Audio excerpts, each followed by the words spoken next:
Oh la Kétal, donc je vais vous faire l'analyse du match d'hier soir entre l'Allemagne et l'équipe de France, donc 0-0. En premier, je vais analyser le match des Allemands et en deuxième, le match des Français. Donc les Allemands qui avaient, je pense, vraiment à cœur de se racheter de leur Coupe du Monde complètement ratée. Et, euh, et voilà, qui était vraiment attendu au tournant par le public allemand et par la presse allemande. Voilà sur ça, au passage, félicitations à eux pour l'accueil qu'ils ont eu envers l'équipe de France, envers les champions du monde. Avant le match, il y a eu quelques félicitations, quelques applaudissements, donc voilà, ça fait plaisir. Pour une fois qu'il n'y a pas une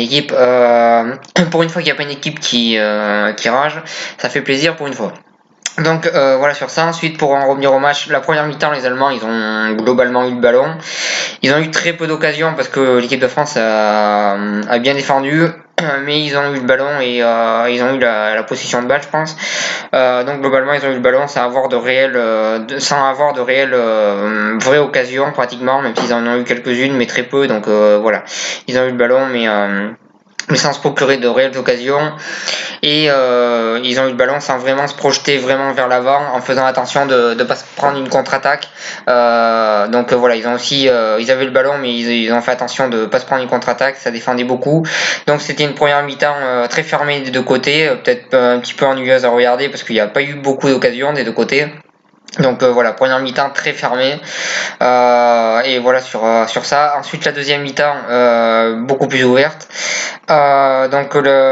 Sur les 20 dernières minutes, les Allemands, ils ont eu le ballon, ils ont eu les occasions, ils ont dominé et sans Areola, ils auraient pu marquer.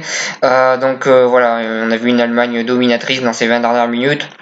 Une Allemagne qui a été bien meilleure en attaque que ce qu'elle avait été en première mi-temps. Donc globalement pour moi c'est un bon match de l'Allemagne. Ils se sont bien repris, ils ont fait un match plutôt correct. Donc voilà, pour moi c'est un bon match de l'Allemagne. Ils auraient pu gagner si Areola n'avait pas fait ses arrêts. Donc voilà sur ça. Ensuite, pour en revenir au match de l'équipe de France, en première mi-temps ils ont bien défendu mais très mal attaqué.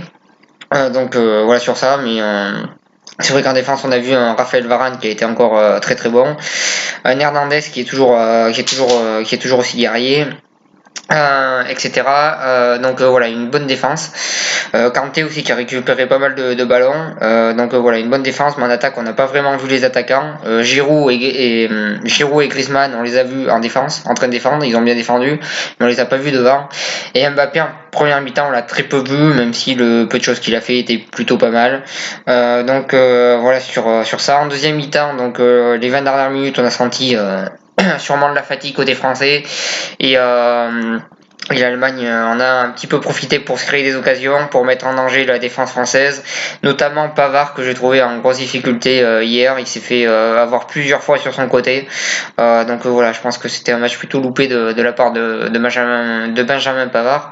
Voilà, ils ont eu pas mal d'opportunités, beaucoup d'arrêts d'Areola.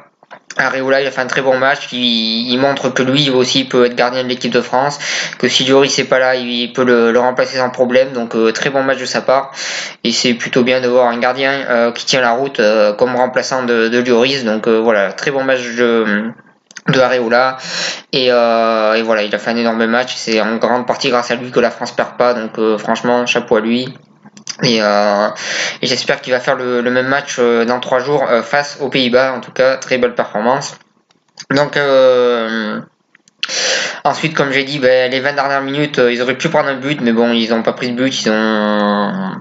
Ils ont eu Areola, puis des fois que la défense qui a été là. En attaque, globalement, sur ce match-là, ça a été quand même assez pauvre côté français. On a vu très très peu d'occasions, même s'il y a eu une belle tête de Giroud qui aurait pu faire but. Très compliqué à faire, mais elle aurait pu faire but. Donc voilà, il y a eu quelques petites occasions, mais c'était quand même très très faible en attaque. On peut espérer mieux, même si le jeu de la France à l'heure actuelle est à l'heure actuelle plus basé sur la contre-attaque, mais on n'a pas vu de contre-attaque de folie non plus. Voilà, match offensivement plutôt moyen côté français, défensivement on va dire plutôt bon. Déjà ils n'ont pas pris de but à part ces 20 dernières minutes qui ont été inquiétantes, mais voilà, on peut dire que c'est un match nul, peut-être encourageant pour la suite de la Ligue des Nations. Un match nul à l'extérieur, ça paraît pas mal. Si derrière ils enchaînent dimanche par une victoire face aux Pays-Bas, ce qui à mon avis devrait être le cas, et ce qui j'espère va être le cas, Donc ça devrait le faire. En tout cas, face aux Pays-Bas, il y a moyen de gagner. Je pense que sans manquer de respect à cette équipe-là, je pense que sur le papier, l'équipe de France est meilleure et je pense qu'elle devrait gagner. J'espère que Didier Deschamps va faire un petit peu tourner parce que certains joueurs, je pense, sont un petit peu en manque de temps de jeu et ça serait bien de faire un petit peu tourner et de changer un petit peu quelques joueurs, pas toute l'équipe bien sûr. Ça serait bien de faire un petit peu tourner. En tout cas, je pense que voilà, le prochain match, je pense que l'équipe de France va gagner et ça ferait du bien pour cette Ligue des Nations, même si voilà, c'est peut-être pas une compétition très importante, mais à partir du moment où tu es obligé de la jouer, ben, autant essayer de gagner des matchs.